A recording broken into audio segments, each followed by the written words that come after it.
하나님 아버지, 올 한 해 동안도 우리를 믿음 가운데 살게 하시니 감사드립니다. 매주 전하는 설교를 통해 우리의 믿음이 좀 더 성장하기를 간구합니다. 우선은 성경이 우리에게 가르치고자 하는 내용들을 잘 이해할 수 있었으면 좋겠고, 더 나아가 그 말씀이 우리 각자의 마음속에 생명이 있는 씨앗으로 뿌려져서 우리 삶이 말씀의 열매를 맺기를 원합니다. 오늘 이 시간 함께 성경을 살펴볼 때에 주께서 우리 가운데 깨닫게 하시고 또 각자의 마음속에 생각나게 하셔서 꼭 필요한 부분을 마음에 품고 살아가게 하여 주옵소서. 예수님의 이름으로 기도드립니다. 아멘. 오늘 본문은 예수님은 누구신가? 그 주제에 대해서 말씀하고 있습니다. 여러분, 예수님이 누구이십니까? 저는 독일 초등학교를 보면서 몇 가지 놀란 점이 있었습니다. 언젠가 제 아들이 초등학교 1학년에 입학을 했을 때였는데, 입학을 하고 한 3달이 지났는데 학교에서 뭘 배우나 그게 궁금해서 물어봤습니다. 뭘 배우나 물어봤더니 겨우 숫자 4까지 배웠습니다. 그것도 신기한 것은 매일 학교에서 숙제를 내줬습니다. 석 달 동안 숙제를 많이 내줬는데 그 숙제를 열심히 하고 나서 배운 게 숫자 1, 2, 3, 4까지였습니다. 정말 어이가 없었습니다. 그러나 시간이 지나면서 알게 된 것은 중요한 것은 계속 반복해야 하고 기초는 천천히 다져야 한다는 사실이었습니다. 그래서 지금은 그 교육 방법이 옳다고 생각합니다. 성경도 마찬가지입니다. 중요한 내용은 반복해서 말씀합니다. 여러분, 예수님이 누구이십니까? 이 질문은 중요합니다. 그래서 성경을 보면 끊임없이 이것에 대해서 말씀하고 있습니다. 왜 중요할까요? 요한복음은 이렇게 말씀합니다. 영생은 곧 유일하신 참 하나님과 그가 보내신 자 예수 그리스도를 아는 것입니다. 영생의 문제에 있어서 중요한 것은 예수님이 누구인지를 아는 것이라고 합니다. 그래서 성경은 반복해서 예수님이 누구이신지에 대해서 말씀하고 있습니다. 오늘 읽은 본문에는 예수님이 어떤 분인지를 증언하는 한 사람이 나옵니다. 그 사람의 이름은 시므온입니다. 25절은 이 시므온이 어떤 사람인지에 대해 좀 구체적으로 말씀해 줍니다. 그는 의로운 자이고 경건한 자이며 이스라엘의 위로, 즉 이스라엘의 구원을 기다리는 자였습니다. 한마디로 말해서 훌륭한 신앙인이었습니다. 그리고 거기에서 한 걸음 더 나아가서 그는 성령의 사람이었습니다. 25절을 보면 성령이 그 위에 계시더라. 그리고 26절 성령의 지시를 받았더니 또 27절 성령의 감동으로 성전에 들어가매. 누가복음은 시므온을 설명하면서 성령에 붙들린 사람이라는 것을 3차례에 걸쳐서 밝히고 있습니다. 시므온은 성령에 이끌려 성전으로 들어갔고 거기에서 아기 예수님을 만났습니다. 27절입니다. 성령의 감동으로 성전에 들어가매 마침 부모가 그 아기 예수를 데리고 오는지라. 여기서 성경이 이 만남을 이야기하기 전에 시므온이라는 사람에 대해서 자세하게 소개한 이유는 시므온이 이제 예수님에 대해서 말을 할 것인데 그 말이 얼마나 믿을 만한 말인가, 그것을 증명하기 위해서입니다. 시므온은 성령의 사람입니다. 따라서 시므온이 예수님에 대해서 예언하는 것은 자기 마음대로 하는 말이 아니라 하나님의 영에 붙들려서 예언했다는 뜻입니다. 그러면 시므온이 예수님에 대해 뭐라고 예언을 했습니까? 29절입니다. 주제여, 이제는 말씀하신 대로 종을 평안히 놓아주시는도다. 아마도 시므온은 연세가 많은 분이셨던 것 같습니다. 그래서 이제는 평안히 죽을 수 있게 되었다. 그런 말씀을 합니다. 그런데 왜 이런 말을 할까? 그 이유가 30절에 나옵니다. 한글 성경에는 생략되어 있습니다만 헬라어 원문으로 보면 30절 시작 부분에 왜냐하면이라는 접속사가 붙어 있습니다. 그래서 30절을 다시 해석해 보면 왜냐하면 내 눈이 주의 구원을 보았기 때문입니다. 26절에서 이전에 성령께서 시몬에게 말씀하셨습니다. 구원자를 보기 전에는 네가 죽지 않을 것이다. 그리고 이제 그 구원자를 만났습니다. 그래서 시몬은 이제는 죽어도 여한이 없습니다. 그렇게 말씀하고 있는 겁니다. 그리고 32절을 보면 이 시몬이 보았던 구원자, 그 구원자가 어떤 분인지에 대해 좀 더 구체적으로 밝힙니다. 이방을 비추는 빛이요. 구원자로서 예수님은 이방, 즉 만국을 비추는 빛이라고 말씀합니다. 여기서 질문이 생깁니다. 여러분, 성경은 왜 구원자를 이야기하면서 빛으로 묘사하고 있을까요? 우선 빛이 있어야만 사물을 볼 수 있습니다. 그처럼 이 빛이신 예수님 안에서만 모든 것을 분별할 수 있기 때문에 그렇습니다. 오늘은 12월 마지막 주일입니다. 여러분은 올 한 해를 어떻게 지내셨는지요? 한 해가 끝나가는 이 시점에서 올해를 돌아보며 후회되는 일은 없으신지요? 잠언 16장 25절의 말씀입니다. 어떤 길은 사람이 보기에 바르나 필경은 사망의 길이니라. 사람의 생각은 참 단편적입니다. 그리고 가변적입니다. 쉽게 변합니다. 그래서 지금 당장은 최선이라고 생각했지만 시간이 조금만 지나놓고 보면 후회할 때가 있습니다. 그때 그러지 말았어야 했는데 후회될 때가 있습니다. 예를 들어 삼손을 생각해 봅시다. 그는 들릴라와 자신의 관계를 사랑이라고 믿었습니다. 그래서 자꾸만 자기의 힘의 원천이 어디냐고 물어오는 그 들릴라에게 사실은 부담스러웠지만 그러나 사랑하는 사람 사이에는 비밀이 없어야 된다고 생각하고 진실을 말해줍니다. 그러나 여러분, 그 결과가 어떠했습니까? 삼손은 자신의 가장 깊은 비밀을 말해도 좋을 그런 대단한 사랑이라고 믿었지만 사실 들릴라는 그때 블레셋 방백들이 주는 은 5,500개에 삼손을 팔아 넘겼던 것입니다. 삼손은 속은 것입니다. 그래서 두 눈이 뽑히고 블레셋 사람들의 심전에서 맷돌을 돌리는 신세가 되고 말았습니다. 그때 삼손은 자신의 선택에 대해 후회했을 것입니다. 사랑이라고 믿었지만 필경은 사망의 길이었습니다.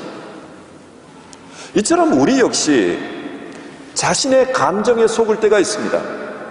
요즘 세상은 감정이 원하는 대로 하라고 가르칩니다. 자신의 감정에게 솔직하라고 이야기합니다. 이성보다도 감정에 충실하라고 부추길 때도 있습니다. 그러나 영생의 문제에 있어서 감정을 따라 사는 것은 정답이 아닐 때가 많습니다. 사울 왕은 어떻습니까? 그는 사무엘 선지자로부터 아말렉을 진멸하라는 명령을 받았습니다. 그것이 하나님의 뜻이라고 했습니다. 그러나 사울 왕이 생각하기에 사무엘의 명령은 합리적이지 못했습니다. 어차피 하나님 앞에 태워서 제사할 것이라면 그 제물들을 아말렉 진영에서 태울 것이 아니라 이스라엘 사람들이 다 보는 앞에서 가져와 태우는 것이 더 낫다고 생각했습니다. 왜냐하면 사람들이 다 보는 앞에서 태우면은 그게 하나님께 더 큰 영광이 된다고 그렇게 자위했던 겁니다. 그래서 전리품을 끌고 와서 도성으로 돌아왔습니다. 그때 여러분, 이 사울 왕이 하나님으로부터 무슨 소리를 듣습니까? 순종이 제사보다 낫고 여호와의 말씀을 듣는 것이 수장의 기름보다 나으니 이는 거역하는 것은 점치는 죄와 같고 완고한 것은 사신 우상에게 절하는 죄와 같음이니라. 우상 숭배라고 했습니다. 이것은 너의 권력을 숭배하기 위한 행동이었지 하나님을 위한 것이 아니라고 했습니다. 어쩌면 사울왕은 속으로 억울하고도 하고 생각했을지도 모르겠습니다. 나는 좀 더 합리적인 길을 선택했다, 그렇게 변명할 수 있을지도 모르겠습니다. 그러나 하나님이 보시기에는 그것은 사람들에게 자기 공로를 드러내기 위한 행동에 불과했던 것이었습니다. 이 일로 말미암아 사울은 하나님께 버림을 받게 됩니다. 사울의 선택은 자기 생각에는 바른 것이었지만 그러나 필경은 사망의 길이었습니다. 여러분, 이게 뭘 말합니까?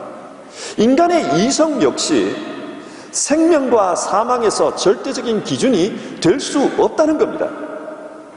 내 생각에는 이것이 영생의 길이라고 믿을 수 있지만 그러나 그게 단지 내 생각으로 그칠 수도 있다는 겁니다. 사도 바울을 한번 생각해 봅시다. 바리새인으로 살던 당시 바울은 율법을 지키는 것이 하나님을 잘 섬기는 것이라고 생각했습니다. 그래서 율법에 충성을 다했습니다. 심지어는 율법을 위해서라면 사람을 죽이는 일에도 관여했습니다. 근데 여러분, 훗날 바울이 자신의 이 행동에 대해서 뭐라고 고백합니까? 나는 죄인 중에 괴수니라. 여기서 우리가 생각할 것은 율법 역시 하나님이 주신 말씀입니다. 그런데 율법에 열심히 살던 바울이 왜 스스로를 나는 죄인의 괴수라고 말하는 겁니까?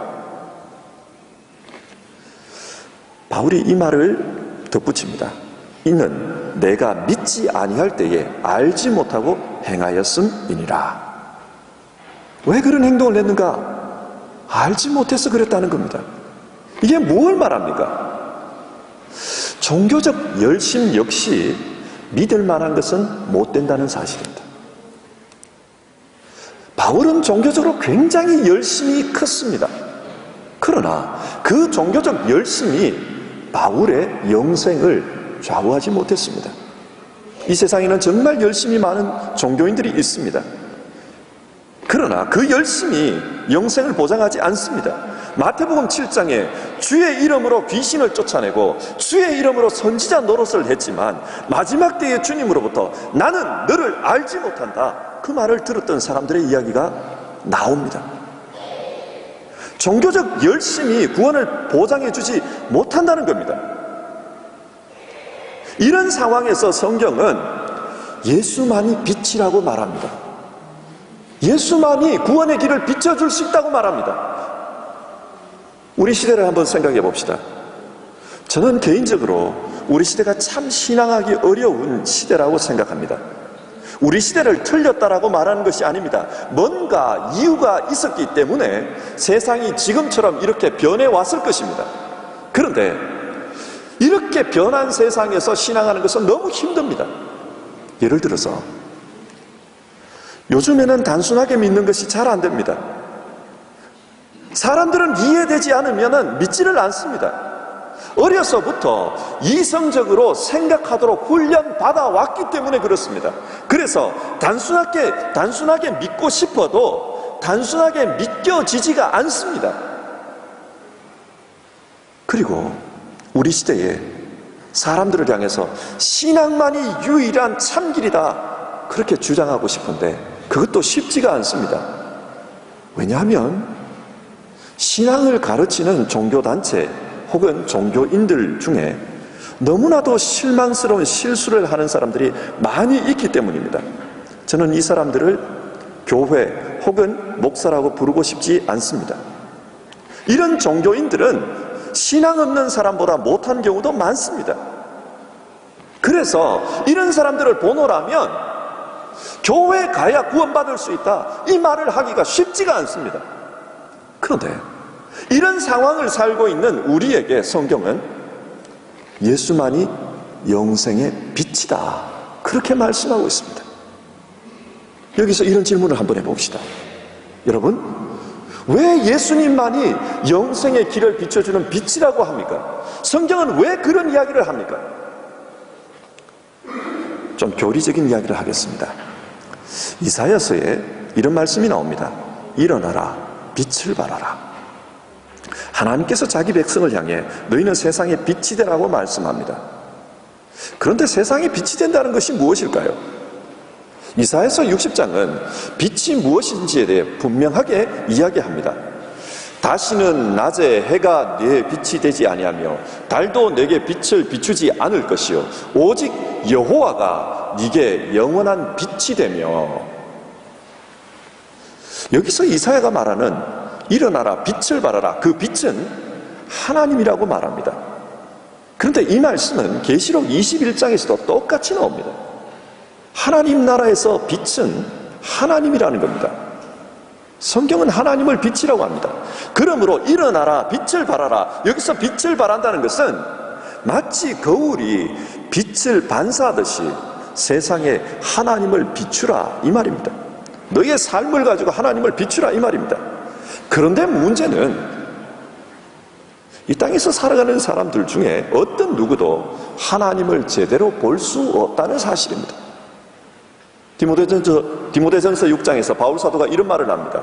하나님은 어떤 사람도 보지 못하였고 또 볼 수도 없는 이시니, 볼 수 없는 분이라고 합니다. 그런데 어떻게 빛을 비출 수 있을까요? 진리신 하나님은 그분의 말씀을 통해 이 땅에 진리를 비추어 주셨습니다. 그런데 문제는 진리를 보는 사람들이 그 말씀을 옳지 못하게 분별한다는 사실입니다. 앞에서 예로 들었던 바울 사도를 다시 한번 생각해 봅시다. 그는 누구보다도 열심히 하나님의 말씀, 율법을 배우고 가르쳤던 사람입니다. 율법을 위해서는 무슨 일이든지 하는 사람이었습니다. 그런데 여러분, 그렇게 하나님의 말씀에 열심이었던 그가 왜 죄인의 괴수가 되었습니까? 율법대로 살았는데 왜 죄인의 괴수가 되었습니까? 이 말은 율법이 진리신 하나님을 다 보여주지 못했다는 뜻입니다. 그래서 율법을 열심히 지키며 살았지만 하나님의 뜻과는 다르게 사는 일이 발생한 것입니다. 이런 이유로 바울 사도는 율법으로 살던 삶을 나는 이제부터 배설물로 여기노라 그렇게 말씀합니다. 율법을 통해서도 하나님을 온전히 알 수가 없었다는 뜻입니다. 그러면 하나님을 어떻게 알 수 있을까요? 그분의 말씀을 통해서도 하나님을 알 수 없다면 어떻게 알 수 있을까요? 요한복음 14장에 예수님과 제자 빌립 사이에 대화가 있습니다. 빌립이 예수님께 묻습니다. 주여, 아버지를 우리에게 보여주소서. 그리하면 족하겠나이다. 이때 예수님께서 빌립아, 내가 이렇게 오래 너희와 함께 있으되 네가 나를 알지 못하느냐? 나를 본 자는 아버지를 보았거늘 어찌하여 아버지를 보이라 하느냐? 이 대화의 핵심은 예수님을 본 사람은 하나님 아버지를 보았다는 사실입니다. 여러분, 성경이 어떤 면에서 예수님을 영생의 빛이라고 말씀합니까? 그것은 예수님을 통해서만 하나님을 알 수 있기 때문입니다. 우리는 예수님의 말씀과 행동을 통해서 하나님이 무엇을 원하는지 그것을 이해할 수 있습니다. 그런데 오늘 본문 34절을 보십시오. 보라, 이는 이스라엘 중에 많은 사람을 패하거나 흥하게 하며. 여기서 패한다는 말은 넘어진다는 뜻입니다. 어떤 사람은 예수님 때문에 넘어지고 어떤 사람은 예수님 때문에 세움을 받는다는 것입니다. 예수님은 빛이라고 했습니다. 그분을 보면 하나님을 알 수 있다고 했습니다. 그런데 그분을 보고서도 왜 어떤 사람은 넘어지고 어떤 사람은 일으킴을 받습니까? 왜 어떤 사람은 그분을 보고서도 그분을 영접하지 않습니까? 요한복음 8장 12절에서 예수님은 이런 말씀을 하십니다. 나는 세상의 빛이니 나를 따르는 자는 어둠에 다니지 아니하고 생명의 빛을 얻으리라. 예수님을 따라다니면 넘어지지 않고 생명의 길을 갈 수 있다고 말씀합니다. 그런데 이 말씀을 하는 데에는 배경이 있습니다.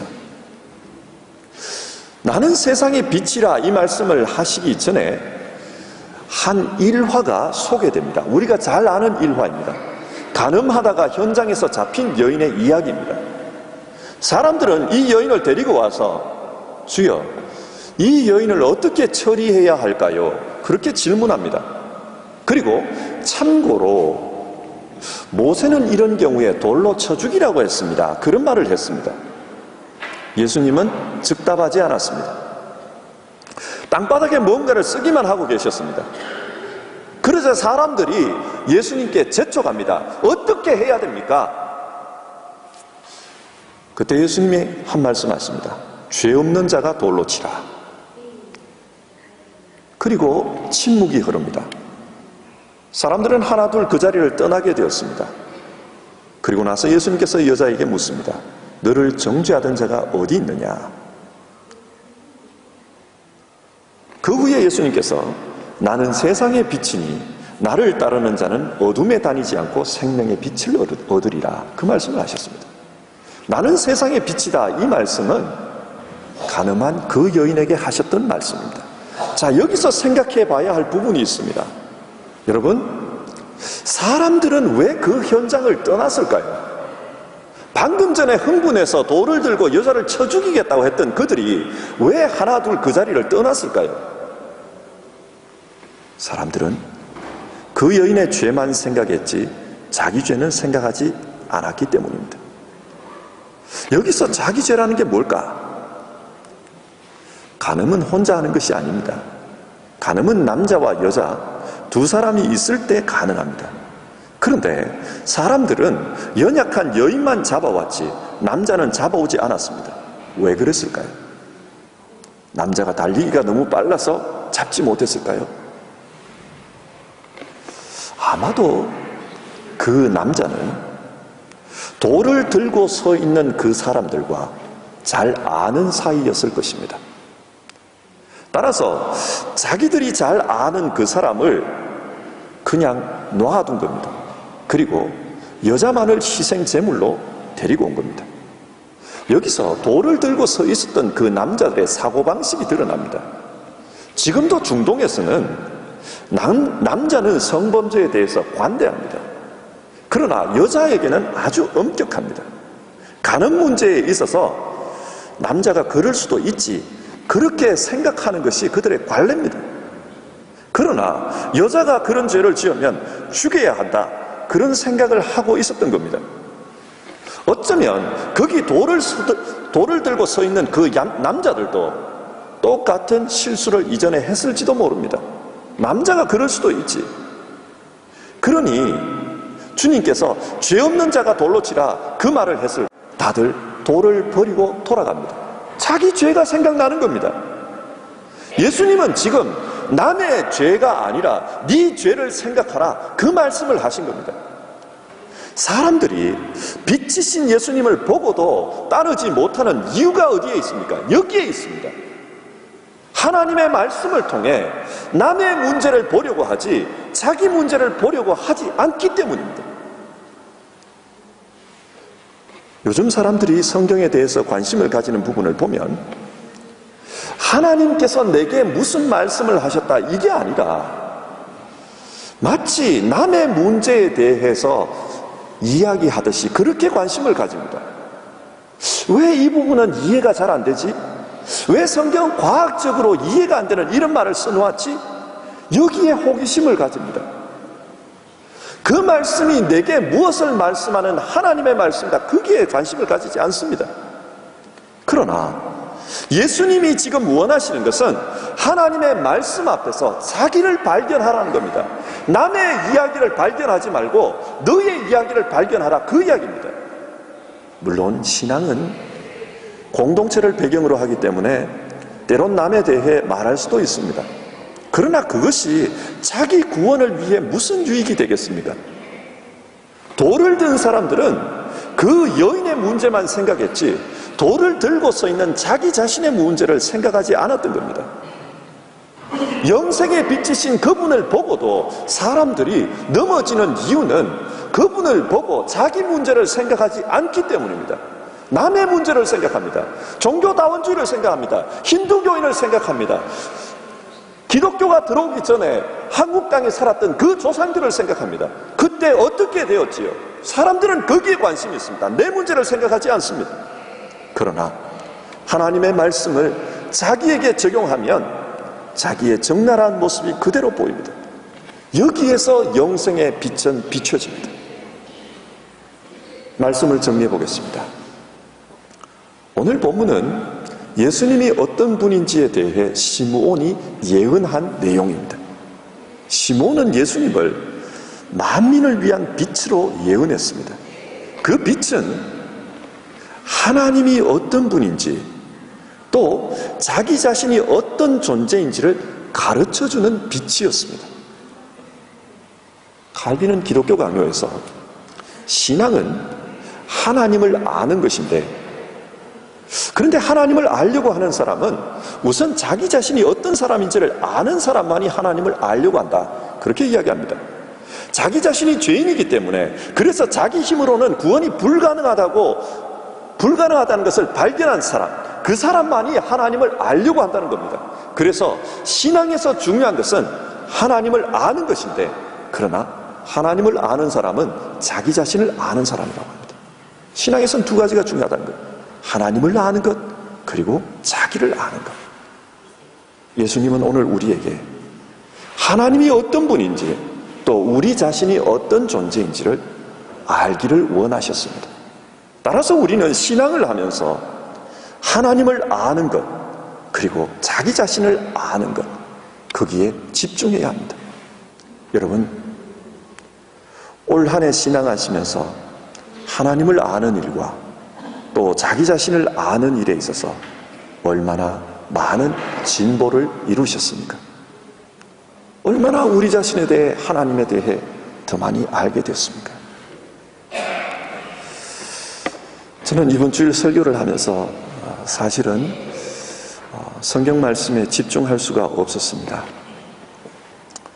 아시는 분은 아시겠지만 지난 목요일 성탄절에 우리 교회 집사님 중에 한 분이 교회 오실 준비를 하시다가 사고를 당하셨습니다. 크게 머리를 다치셨습니다.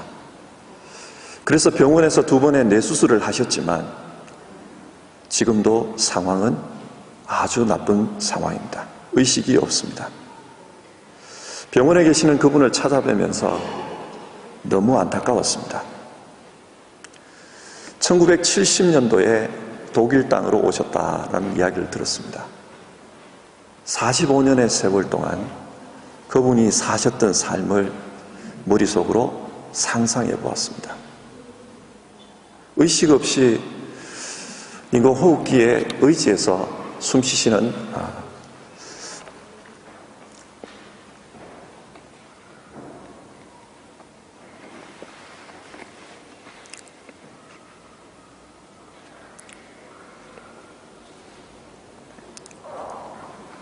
숨쉬시는 그분의 모습을 보면서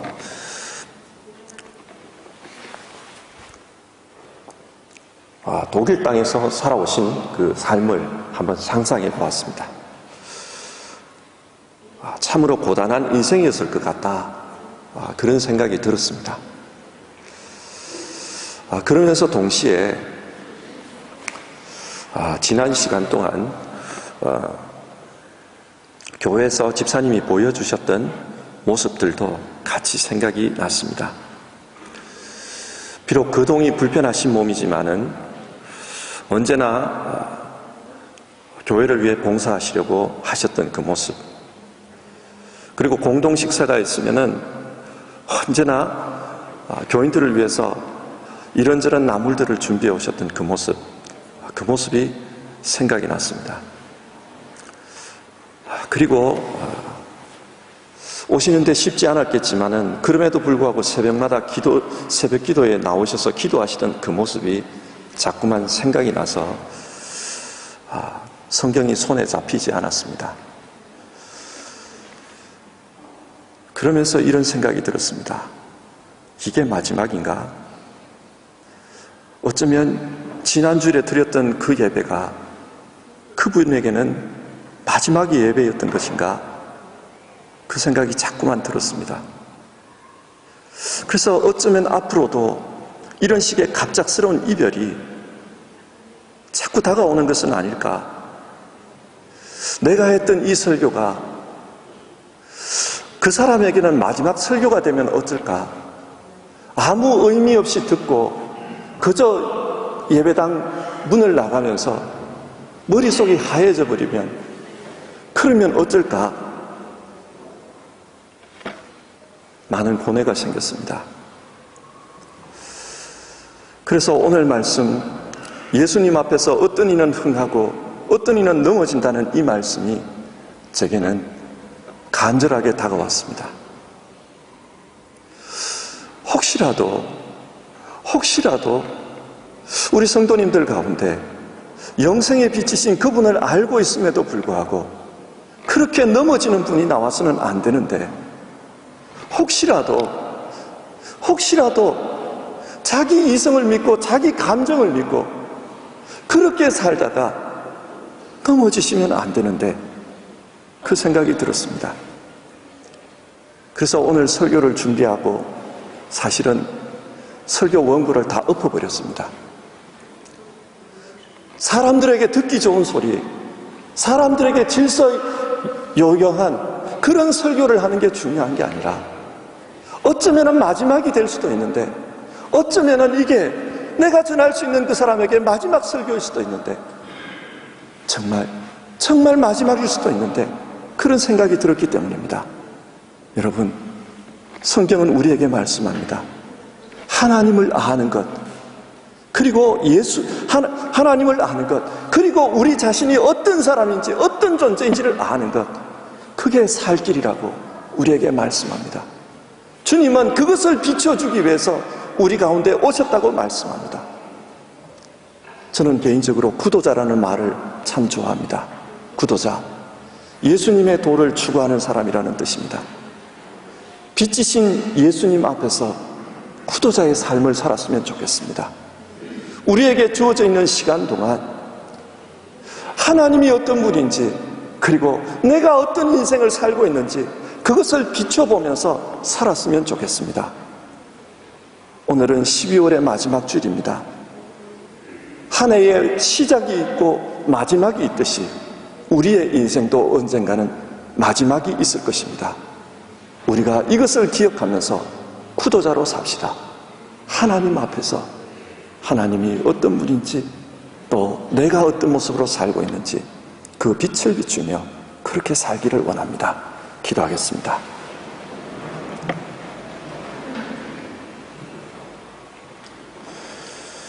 하나님 아버지, 오늘은 빛이신 예수님에 대해 말씀을 살펴보았습니다. 예수님은 하나님이 어떤 분인지, 또 우리 자신이 어떤 모습의 사람인지 비춰주는 영생의 빛이라고 했습니다. 이 빛에 비추어 살아갈 때 우리는 넘어지는 자가 아니라 세워지는 자가 될 줄 믿습니다. 한 해의 마지막이 있는 것처럼 우리 인생에도 마지막이 있는 것을 알고, 하나님 앞에서는 그날까지 빛이신 예수님 앞에서 자기 자신을 비추며 구도자의 길을 걸어가는 우리 모두 되게 하여 주시옵소서. 그리고 주님은 우리를 향해 너희는 세상의 빛이라 말씀하셨습니다. 우리의 착한 행실을 보고 하늘에 계신 너희 아버지께 영광을 돌리라 말씀하셨습니다. 세상 속에서 빛을 비추는 그 역할 잘 감당하는 우리 모두 되게 하여 주시옵소서. 예수님의 이름으로 기도드립니다. 아멘.